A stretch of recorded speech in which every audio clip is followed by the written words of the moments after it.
हम सोचे हैं नामांकन करवाते समय तुम लोगों को एक सूचना दे दूं कि यहाँ पे कई सारे ऐसे बच्चे हैं जो अभी पढ़ते 5वीं में है, कुछ बच्चे हैं जो पढ़ते 6ठी में हैं, क्योंकि हमने 6ठी में नामांकन लिया उनका, और वो उनका सर्टिफिकेट हमारे पास में आया है कि वो 8वीं का है, किसी का 7वीं का है, किसी का 9वीं का है। तो 9वीं तो आपने गांव के स्कूल में जहाँ से भी पढ़ के आए वो आपने पढ़ के आए, और आपका ज्ञान जो है, आपका ज्ञान का लेवल जो है, वो स्तर जो है वो 5वीं लेवल तक का ही था। कितने लेवल का? 5वीं। तो आपने 5वीं में ही आपको रखा गया। तो हमने ऐसा सोचा कि आप 3 महीना के अंदर में ऐसा तैयार हो जाओ, हम ऐसा तैयार करेंगे कि आप जैसे 7वीं पास आउट करके आए हो, 7वीं में हो, 6ठी पास आउट हो, आप 7वीं में नामांकन चले, तो हम 7वीं में ही आपका नामांकन लेंगे।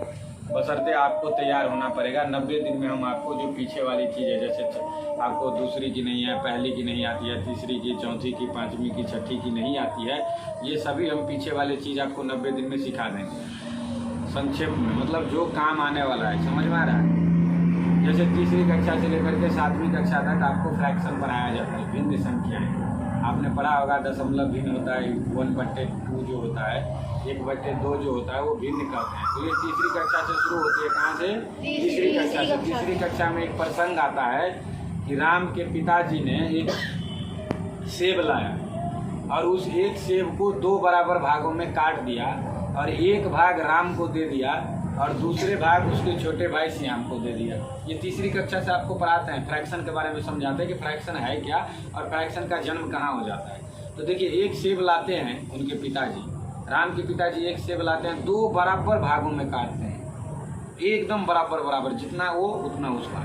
तो 2 बराबर भागों में एक सेब को काट दिया और एक भाग दे दिया राम को, दूसरे भाग उनके छोटे भाई श्याम को दे दिया।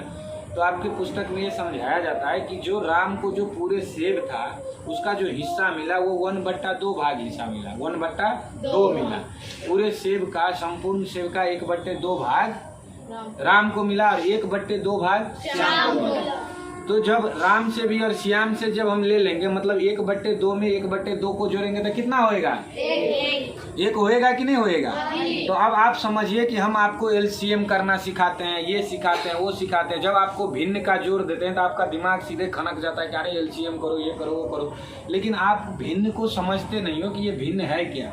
जैसे 1/2 का मतलब ये हो गया कि एक वस्तु को 2 बराबर भागों में बांटा गया, उसका आधा भाग, एक वस्तु का आधा को क्या हम गणित की भाषा में कैसे लिखेंगे? आधा को कैसे लिखेंगे? तो 1/2, 1/2 लिखेंगे। तो कहने का मतलब यह तीसरी कक्षा से शुरू होती है, लेकिन आपको आपके दैनिक जीवन से जोड़ करके पढ़ाया नहीं गया, या आपने ध्यान नहीं दिया, या आपकी स्कूल या शिक्षक या आपकी गलती है, वो तो हम नहीं कह सकते गलती किसकी है, वो तो आप ही बता सकते हैं, क्योंकि आपने पढ़ाई किया। तो स्कूल वाले का, अध्यापक का, या आपकी खुद की किसकी गलतियां हैं वो आपको ही देखना पड़ेगा। तो इस गलती को हम सुधार करेंगे, चाहे गलतियां किसकी भी हो, पिछली गलती को छोड़ के आगे बढ़ेंगे हम। और आगे ये बढ़ेंगे कि हम चाहते हैं कि 90 दिन में, जैसा कि आज हम डिसीजन लिए हैं कि हम 90 दिन में आपका जो 7वीं कक्षा में, जैसे ये दिनेश किस कक्षा पास आउट करके आए हो? 7वीं में हो इस बार, 8वीं में। तो 8वीं में जैसे दिनेश है तो सही है, दिनेश का आयु ठीक है 8वीं के लिए है, क्योंकि 12-13 साल में वो 10वीं पास कर जाना चाहिए, ठीक है जी। तो 8वीं के लिए इनका आयु है, ठीक है। ये तो हमें आपको ऐसा पढ़ना है, दिनेश आपके कक्षा में जो भी है उसको ऐसा पढ़ना है 90 दिन में कि आपका तीसरी, चौथी, 5वीं, 6ठी, 7वीं कंप्लीट हो जाए, और 8वीं में आप 3 महीना के बाद में 8वीं में बैठ के पढ़ना है, ठीक है जी। चाहे वो बीजगणित हो, चाहे वो परिमेय संख्या और रेशनल नंबर हो। रेशनल नंबर से शुरुआत होती है 8वीं में, पहला चैप्टर का नाम है, तो हम वहाँ से सीखेंगे, ठीक है। बाकी आपने नेचुरल नंबर नहीं सीखा, होल नंबर नहीं सीखा, प्राकृतिक, पूर्ण, पूर्णांक, इंटेजर नहीं सीखा, फ्रैक्शन नहीं सीखा, ये हम सभी सिखाएंगे आपको, और परिमेय संख्या, रेशनल नंबर भी सिखाएंगे। तो इसके लिए भी आपको तैयार होना है, ठीक है। तो ये क्लियर हो गई। तो जो जिस कक्षा में हम उसी कक्षा में रखेंगे, हम ऐसा नहीं करेंगे कि आपको हमने 5वीं कक्षा में रख लिया, आपने 7वीं करके आए, 8वीं में आपका नामांकन होना चाहिए, लेकिन आपका ज्ञान ही नहीं है, स्तर ही नहीं है उतना। तो आप मेहनत करो, रात में करो, दिन में करो, सुबह में करो। जब यहाँ से सुबह में संध्या हवन से जाते हो तो जब समय मिलता है आप बैठ करके अपना पार्ट टाइम में पढ़ाई करो, अध्ययन करो। और हम बैठे हुए हैं किसी भी सब्जेक्ट का आप क्वेश्चन लेकर के आ जाओ कि हाँ जी हमें जी ये सब्जेक्ट पढ़ाया गया और ये समझ में नहीं आया गया, ये परेशानियां हैं, हम उस सब्जेक्ट को डील करेंगे, आपकी वो समस्या हम सॉल्व करेंगे। ठीक है जी, बिना किताब देखे सॉल्व करेंगे और आपको समझा देंगे कि ये समस्या है कहाँ। दैनिक जीवन में किसे हम जोड़ेंगे, विज्ञान को भी जोड़ देंगे, इतिहास को भी जोड़ देंगे, भूगोल को भी जोड़ देंगे, हिंदी को भी जोड़ देंगे, अंग्रेजी को भी, और गणित को तो हम जोड़वे करेंगे। गणित और कंप्यूटर के लिए तो हम बैठे ही हैं। ठीक है जी, बाकी ऐसा नहीं है कि हम कंप्यूटर और गणित को ही देखेंगे, आप सभी सब्जेक्ट हमसे दिखवा सकते हैं, क्योंकि मैं यही काम ही करता हूँ, मेरा कोई काम ही नहीं है, तो मैं अध्ययन और अध्यापन में ही लगा हुआ हूँ, तो मेरे लिए तो कोई बहुत बड़ी बात नहीं है। ठीक है जी, तो इतना करेंगे। चलिए कमर सीधी कर लीजिए और एक भजन सुनते हैं। और ये यही गुरुकुल, हम गुरुकुल के बाल हैं, भारत माँ के लाल है। चलो एक भजन सुनाइए, फिर हम लोग हम गुरुकुल के बाल हैं, भारत माँ के लाल है, ऋषियों की संतान है, मानवता के प्राण है। हम गुरुकुल के बाल हैं, भारत माँ के लाल है, ऋषियों की संतान है, मानवता के प्राण है। प्रातःकाल उठ करके हम ईश्वर चिंतन करते हैं, ईश्वर चिंतन करते हैं।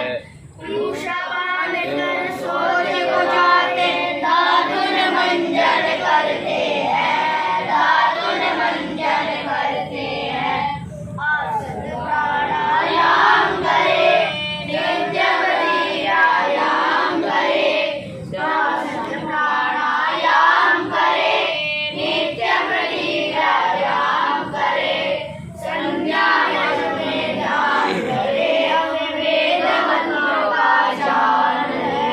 हम गुरुकुल के बाल हैं, भारत माँ के लाल है, ऋषियों की संतान है, मानवता के प्राण है।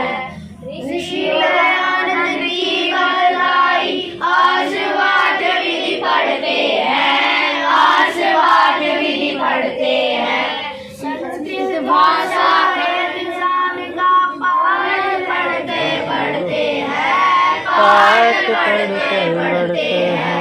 भूगोल गणित इतिहास पढ़े, रस गणित को पास करे, ब्रह्मचर्या में पास करे, हमें वेद मंत्र का ज्ञान है। हम गुरुकुल के बाल हैं, भारत माँ के लाल है, ऋषियों की संतान है, मानव